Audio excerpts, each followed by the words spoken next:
Now, Liz Cheney, I think, realizing the damage that was done there to the former vice president, quickly tweeted, "Rarely do I disagree with the best VP ever, but Sarah Palin was more qualified than Obama and Biden combined. Huge respect for all she's done for GOP."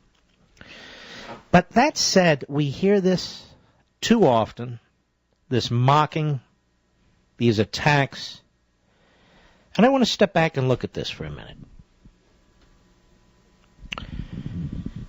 What is it exactly that qualifies somebody to be Vice President of the United States? Or for that matter, President of the United States? Do you have to have been a politician? I say no. Do you have to have been a governor? I mean, that was the test. They kept saying, well, you can't have a senator or a congressman. We kept hearing that. So you have to be a governor? Okay. How long do you have to be a governor? More than 20 months, apparently. Oh. So Chris Christie is not qualified to be vice president, right, Mr. Producer? And yet his name is flopped around all the time. Now, being a governor requires an ability to be a chief executive of a state, to work with the legislature, to work through a court system and so forth, but it's not the end-all and be-all. Let's see. Was Abraham Lincoln a governor? No. Was Abraham Lincoln a senator? No. Was Abraham Lincoln a congressman? Yes, for about as long as Obama was a senator. Mark, are you comparing any modern-day politician to Abraham Lincoln? I am comparing the preposterous argument that seems to set in place a requirement that we pick candidates for our highest office who are part of the ruling class. And I reject it. Absolutely reject it. There are many people in this country and in our history who I would have liked to have seen as vice presidents or presidents, but never served in public office. And some who I would have liked to have seen as vice president and president. This is a phony construct. Now, as for Sarah Palin herself, I don't know of anybody who's conducted herself more as a statesman, or stateswoman, if you will, since 2008.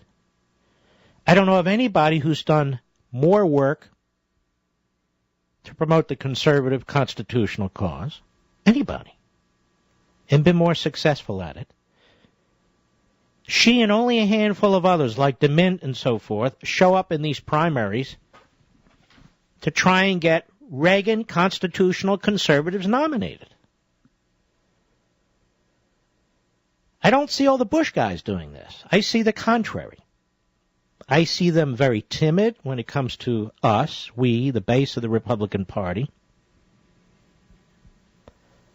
I saw in some interview with Karl Rove, it was a long puff piece, he's very hostile toward the Tea Party.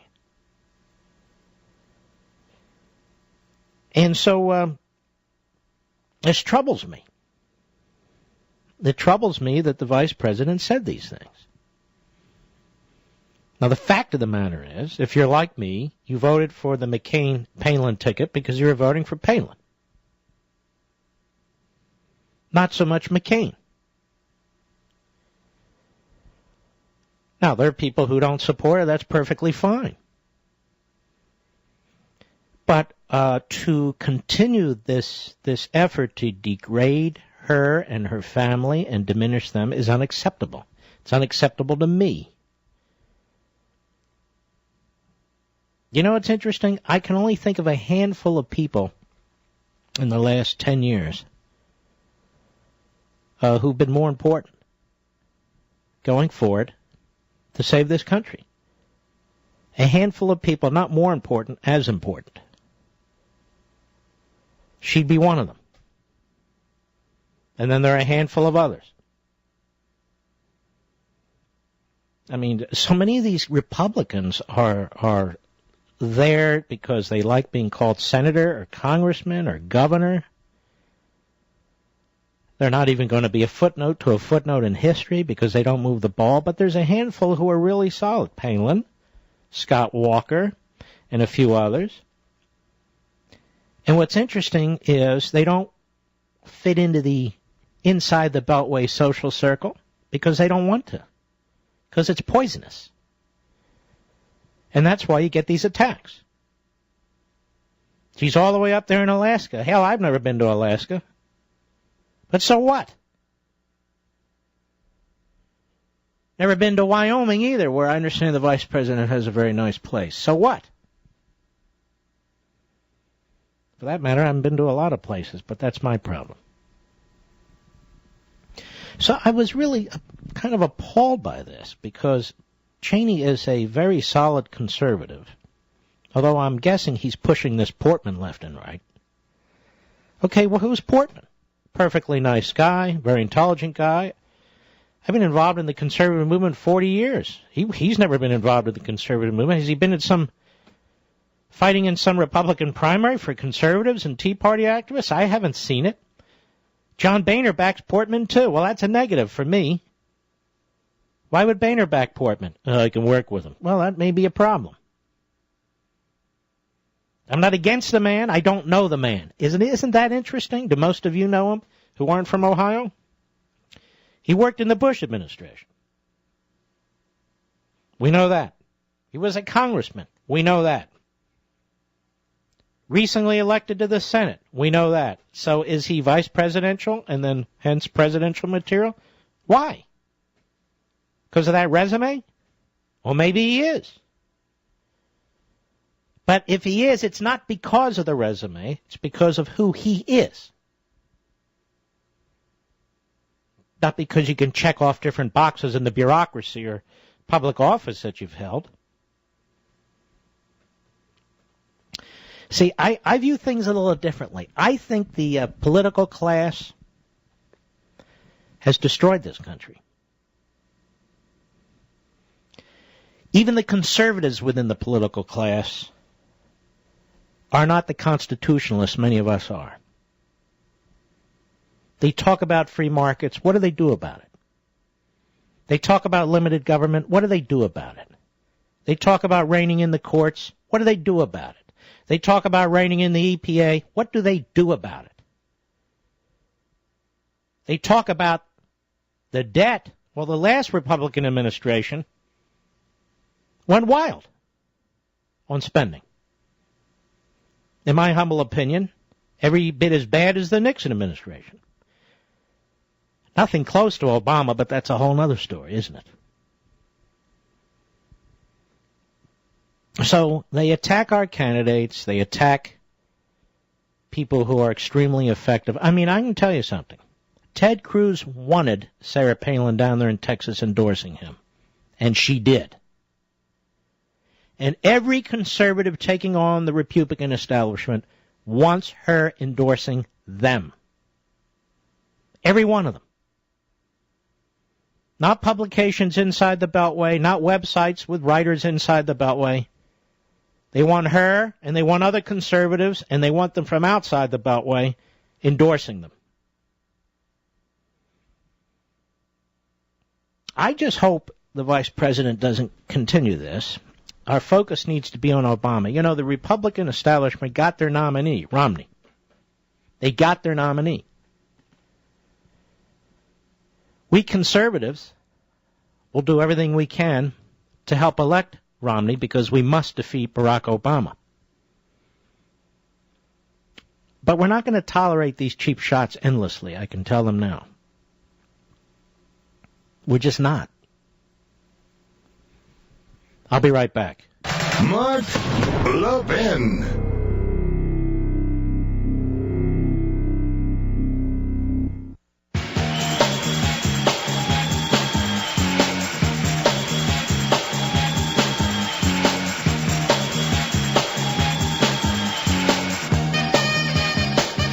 You know, as somebody who's been through these wars, these political wars, and it's hard for people to realize this today, but those of you who are around do, or will.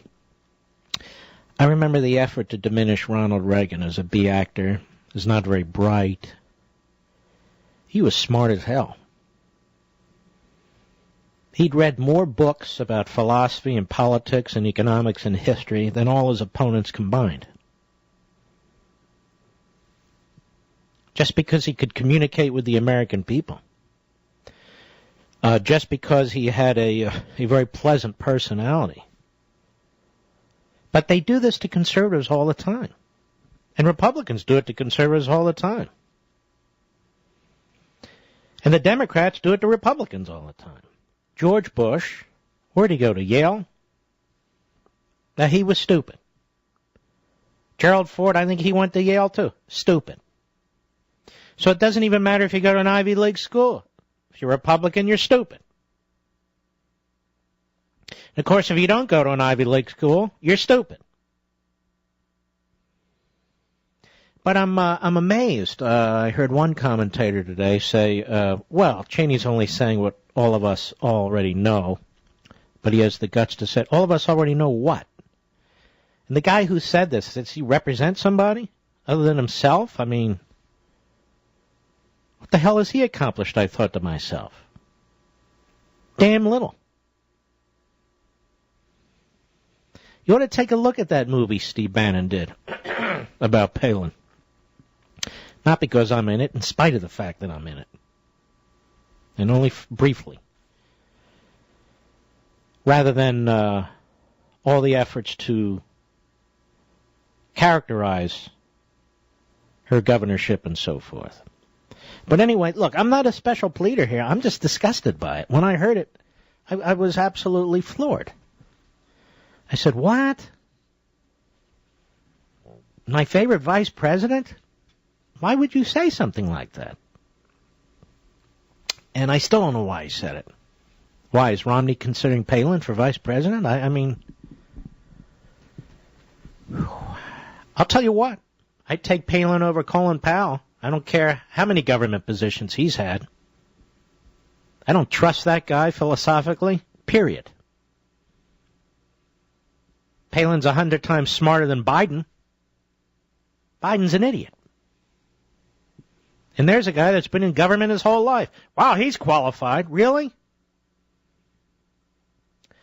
And Obama? Oh, Carter, he was qualified 4 years as a governor. Now, these are not the tests. These are not the proper tests. Proper test is you take the measure of a person. And given the events and the times, whether that person is capable of being a great leader, that person has a vision.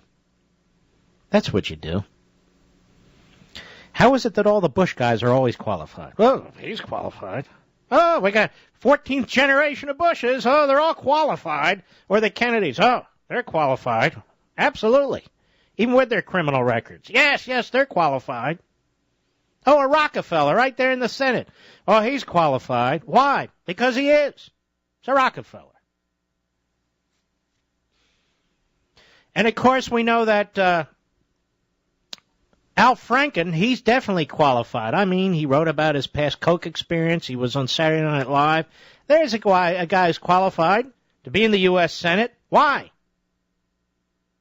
Well, because creeps like him deserve representation, too. So let's not talk about who's qualified based on simply the offices that they've held. Because that's not good enough. We require more. More. And the reason I voted for McCain-Palin was because of Palin. Not even because she'd been governor of Alaska. I could care less. And I even voted for that ticket, despite the fact I think McCain... I won't get into that. We'll be right back.